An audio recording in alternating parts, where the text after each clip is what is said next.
अफसोसनाक वाक़या पेश आया जिसमें 2 एहलकार जहां बहक हो गए। कमर हुसैन और Zafar Iqbal supervisors special branch के ये जहाँ बहक हो गए हैं और 8 हमारे जो इनके साथ क्रू मेंबर्स थे वो ज़ख्मी हुए हैं। जी, उनके फैमिली मेंबर्स आए हुए थे, इस चीज़ को फेस कर रहे थे। बुज़ुर्ग हैं, हमारे भाई हैं, हमारे वालिद हैं।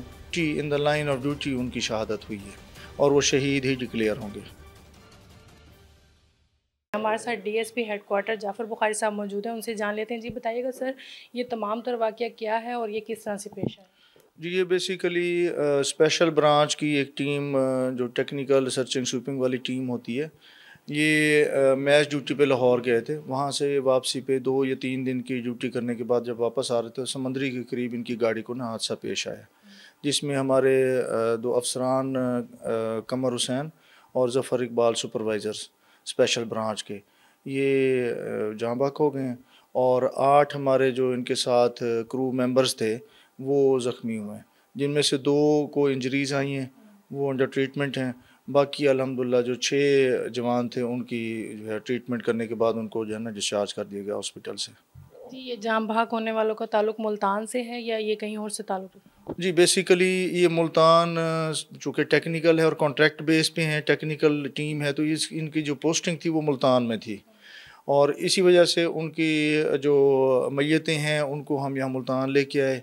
यहाँ हमने उनको पुरवकार तरीके से उनका जो है वो उनको गुस्ल दिया, उनको हमने उनकी क्या कहते हैं कफ़न दफ़न का बंदोबस्त किया और ताबूतों के साथ उनको यहाँ पे हमने उनका नमाज जनाजा पढ़ा के तो उनके जो सुपरवाइजरी डीएसपी साहबान थे उनके हैंड ओवर कर दिया, जहाँ वो अपने आबाई गांव लोधरा डिस्ट्रिक्ट से मुतल्लिक थे।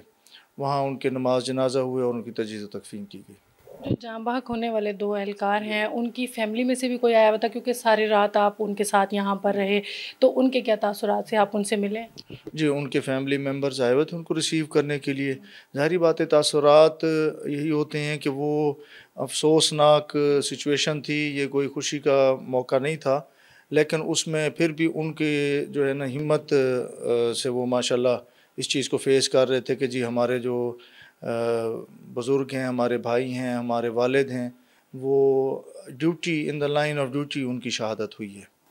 तो दौरान ड्यूटी उनकी जो है डेथ हुई है और आपके शोहदा को पहले भी यहाँ पर किया जाता है। आप लोगों ने अभी तक उनके लिए क्या अनाउंस किया है? आप लोगों ने यहाँ से नमाज़ जनाज़ा के बाद उनके आबाई गाँव भेज दिया, तो उधर भी कोई गया या यहीं पे सारी चीज़ें कर दी? नहीं, नहीं, नहीं, वो वहाँ पे भी गार्ड ऑफ ऑनर उनको दिया गया। यहाँ पे भी पूरे एज़ाज़ के साथ उनका नमाज जनाजा विद गार्ड ऑफ ऑनर जो है वो हमने अदा किया है। जहाँ पे पुलिस के आला अफसरान यहाँ पे मौजूद थे, काफ़ी भारी तादाद में नफरी यहाँ पे मौजूद थी, उनके नमाज जनाजा में शिरकत की है उन्होंने और उसके बाद जो फॉर्मेलिटी लीगल फॉर्मेलिटीज़ हैं उनको भी हमने इंशाल्लाह परसू कर दिया और वो शहीद ही डिक्लेयर होंगे।